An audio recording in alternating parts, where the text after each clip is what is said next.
मोहन रामपुर गांव में एक छोटा सा ढाबा चलाता था। इस काम में उसकी पत्नी शांति भी उसका पूरा साथ देती थी। मोहन और शांति सुबह से शाम तक ढाबे में खाना बनाते और बेचते थे, और जो पैसे मिलते उससे ढाबे का और घर का खर्चा चलाते थे। ऐसे ही दिन बीत रहे थे और गर्मी का मौसम आ गया। गांव में जो और ढाबे और होटल थे, उन्होंने अपने अपने ढाबे और होटल में एयर कंडीशनर लगवा लिए थे, ताकि गर्मी के मौसम में भी ग्राहक आना कम ना हो। गर्मी के चलते ग्राहकों ने मोहन के ढाबे पर आना कम कर दिया। इस कारण मोहन की आमदनी बहुत कम हो गई।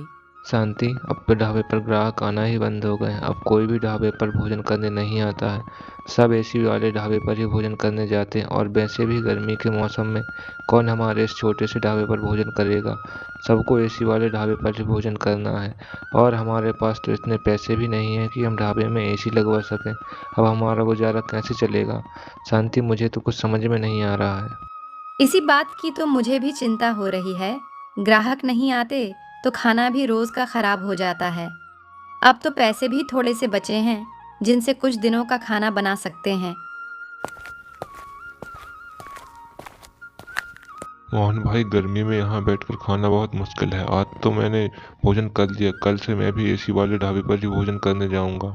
कुछ करो उस ढाबे का, इसमें एसी लगवाओ, नहीं तो कोई भी ग्राहक यहाँ पर खाना खाने नहीं आएगा। दिन व दिन मोहन और शांति परेशान रहने लगे।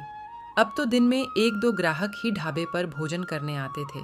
इस कारण मोहन ने भोजन में सिर्फ एक दाल और रोटी बनाना शुरू कर दिया, क्योंकि बाकी चीज़ें वह बनाए और ग्राहक न आए तो खाना खराब हो जाएगा। और फिर आमदनी कम होने के कारण उसके पास ज़्यादा खाना बनाने के लिए पर्याप्त पैसे भी नहीं थे। वह जैसे तैसे अपना ढाबा चला रहे थे।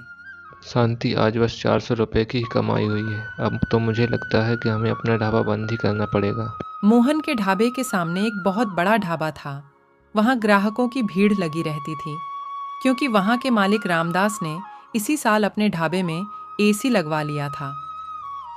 क्या बात है मोहन, आज भी तेरे ढाबे पर कोई खाना खाने नहीं आया? अब तो तू ढाबे को बंद कर दे। अब तेरा ढाबा नहीं चलने वाला है। इतनी गर्मी में बिना एसी वाले ढाबे पर कौन भोजन करने आएगा? और तेरे पास इतने पैसे भी नहीं है कि तू इसमें एसी लगवा सके। मोहन और शांति ने तय कर लिया था कि वे अब ढाबा बंद कर देंगे। थोड़ा बहुत राशन रखा था, जिससे उन्होंने आज का भोजन बना लिया था। शांति, हमने ये दाल और रोटी जो बनाई है बस आज और बेच लेते हैं। कल से ढाबा बंद कर देंगे। कोई फायदा दिखाई नहीं दे रहा है। हाँ, मैंने जो राशन रखा था उसका खाना बना दिया है। उस दिन एक भी ग्राहक नहीं आता है। उनका भोजन सारा दिन ऐसा ही रखा रहता है। शांति, मुझे लगता है अब कोई नहीं आएगा। बहुत रात हो गई है, अब हमें घर चलना चाहिए। तभी मोहन देखता है कि सामने वाले ढाबे पर एक आदमी और उसकी पत्नी आते हैं और कुछ मदद मांगते हैं। भैया, मेरी मदद करो। मेरी पत्नी की तबीयत बहुत खराब है। हम पर कुछ बदमाशों ने हमला कर दिया और हमारा सभी सामान लूट कर ले गए। ओ भाई, ये कोई धर्मशाला थोड़ी है जो मैं तुम्हें फ्री में रहने दूँ। पता नहीं कहाँ कहाँ से चले आते हैं। चलो जाओ यहाँ से। ऐसा कहकर रामदास ढाबा बंद करके वहां से चला जाता है, और वे दोनों वहीं पर खड़े रहते हैं। सुनिए जी, मैं ज्यादा देर यहाँ खड़ी नहीं रह सकती हूँ। खड़े खड़े मुझे चक्कर आ रहे हैं और मुझे प्यास भी लग रही है। आप कहीं से थोड़ा सा पानी ले आइए। मोहन और शांति दोनों पति पत्नी को देख रहे थे, और वे दोनों उनके पास आते हैं और दोनों को अपने साथ अपने ढाबे में ले जाते हैं और उन्हें खाने के लिए खाना देते हैं। साहब, आप ये दाल रोटी खा लीजिए, यहाँ कोई चिंता वाली बात नहीं है। हम तो पहली बार इस रास्ते से जा रहे थे। जंगल का रास्ता था और हमें पता भी नहीं चला। अचानक वे चोर हमारी गाड़ी के सामने आ गए और हमारी गाड़ी को रोककर हमारे साथ मारपीट की और हमारा सब सामान लूट कर ले गए। किसी तरह हम उनसे बचकर यहाँ तक आए हैं। मुझे धन दौलत की कोई कमी नहीं है। मैं तो कुछ देर आराम करने के लिए वहाँ सामने वाले ढाबे से मदद मांग रहा था, लेकिन उन्होंने हमारी पूरी बात सुने बिना ही मना कर दिया। तुम भले आदमी हो, तुमने भी तो बिना जाने पहचाने मेरी मदद कर दी। अच्छा, तो तुम ढाबा चलाते हो? साहब, ढाबा चलाता तो हूँ, पर आज मेरा इस ढाबे पर आखिरी दिन था। आज मैं इस ढाबे को बंद कर रहा था।